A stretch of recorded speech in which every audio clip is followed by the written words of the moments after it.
व्रत पर्वोत्सवंक में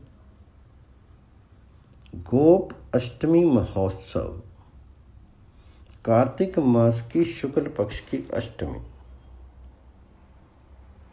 गौ का महात्म्य एवं महत्व बताने की आवश्यकता नहीं है, तथा ये भी बताने की आवश्यकता नहीं कि भगवान श्री कृष्ण का अप्रतिम गोविंद नाम गायों की रक्षा करने के कारण ही पड़ा। कार्तिक मास के शुक्ल पक्ष की प्रतिपदा से लेकर के सप्तमी तक गोप गोपियों की रक्षा के लिए श्री कृष्ण गोवर्धन पर्वत को धारण किए रहे। 8वें दिन इंद्र की आंख खुली और वे अहंकार रहित होकर के भगवान श्री कृष्ण की शरण में आए। कामधेनु ने भगवान जी का अभिषेक किया और उसी दिन भगवान जी का गोविंद नाम पड़ा। उसी समय से कार्तिक मास के शुक्ल पक्ष की अष्टमी को गोप अष्टमी का उत्सव मनाया जाने लगा, जो अब तक चला आ रहा है। कार्तिक मास के शुक्ल पक्ष की अष्टमी को प्रातःकाल गौओं को स्नान कराएं, गंध पुष्प आदि से उनका पूजन करें और अनेक प्रकार के वस्त्र अलंकारों से अलंकृत करके ग्वालों का पूजन करें। गायों को गोग्रास दे करके उनकी परिक्रमा करें और थोड़ी दूर तक उनके साथ जाएं तो सब प्रकार की अभीष्ट सिद्धि होती है। गोप अष्टमी को सायंकाल गाय चर करके जब वापस आए उस समय भी उनका आतिथ्य, अभिवादन और पंच उपचार पूजन करके कुछ भोजन करावें और उनकी चरण रज को मस्तक पर धारण करें। उससे सौभाग्य की वृद्धि होती है। भारतवर्ष के प्राय सभी भागों में गोप अष्टमी का उत्सव बड़े ही उल्लास से मनाया जाता है। विशेष करके गौशालाओं तथा पिंजरा पोलों के लिए ये बड़े महत्व का उत्सव है।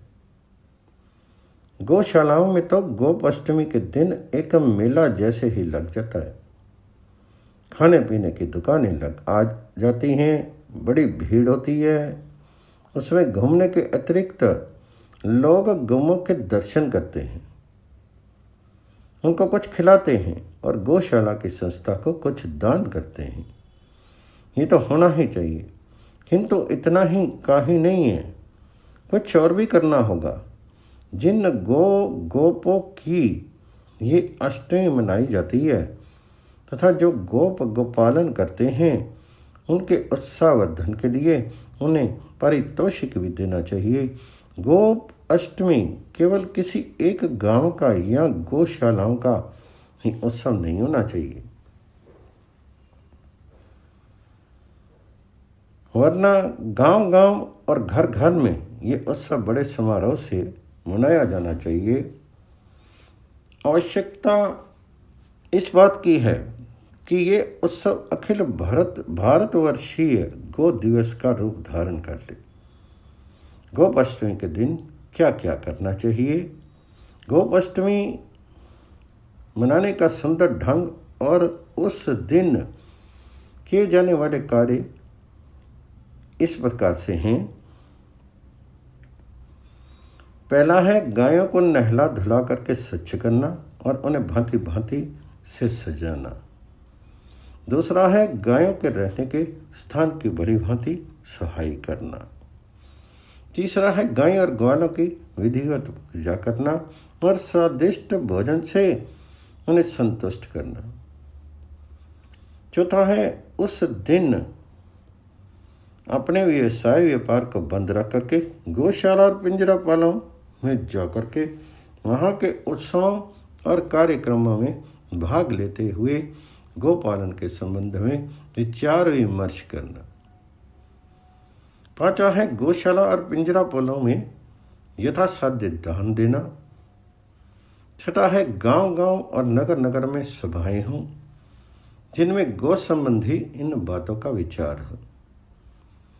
देश में सर्वत्र गौ हत्या का निवारण कैसे हो सकता है।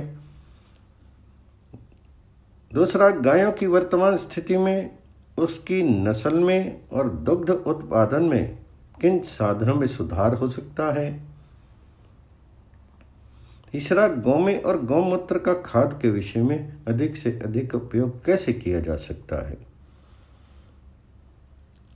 गौपालकों को आवश्यक सुविधाएं कैसे मिल सकती हैं।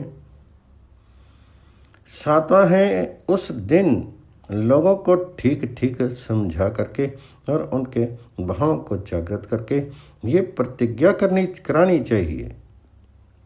सातवें का क है, हम उस आदमी के हाथ गौ कभी नहीं बेचेंगे जिस पर यह संदेह हो कि ये घर में गौ का पालन ना कर सीधे कसाई को या कसाई के हाथ में देने वाले किसी को बेच देगा।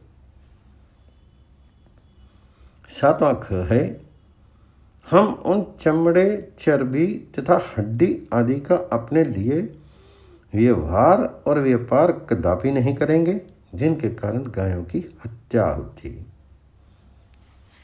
सातवें का ग है, वनस्पति तेल, नकली घी का व्यवहार नहीं करेंगे। आठवां है, जहाँ अच्छे सांड ना हो वहाँ अच्छे सांडों की व्यवस्था कर विचार करना। जहाँ उत्तम सांड हो वहाँ उनकी भरपूर चारे, दाने और संरक्षण का प्रबंध करना। 10वां है, स्थानीय गायें, बैल, बछिया और बछड़ों की संख्या का पता लगाकर लिखना। 11वां है, सुविधा हो तो अच्छी से अच्छी गायें रखने वालों को पुरस्कार देना। 12 है, गायें स्वस्थ और सबल कैसे रहें तथा उन्हें संक्रामक रोगों से कैसे बचाया जा सकता है, ये समझना समझाना। 13वां है, अगली गौ अष्टमी तक के लिए गौवंश की उन्नति का कार्यक्रम बनाना। 14वां है, गत वर्ष गौवंश की उन्नति के लिए क्या किया गया इसकी जांच करना। और 15वां है, ऐसे अवसरों पर सहेद्य मुसलमानों और ईसाई आदि सज्जनों को भी बुलाया जाए और बड़े प्रेम तथा सम्मान का व्यवहार किया जाए जिससे वे भी इसे सार्वजनिक मेला समझें और सभा में गौओं के महत्व को जान करके गौ रक्षा के पक्षपाती बने। इस प्रकार उस दिन का सारा समय गौ चर्चा में ही लगाना चाहिए। ऐसा करने से ही गौवंश की सच्ची उन्नति हो सकेगी जिस पर हमारी उन्नति 16 आने निर्भर है।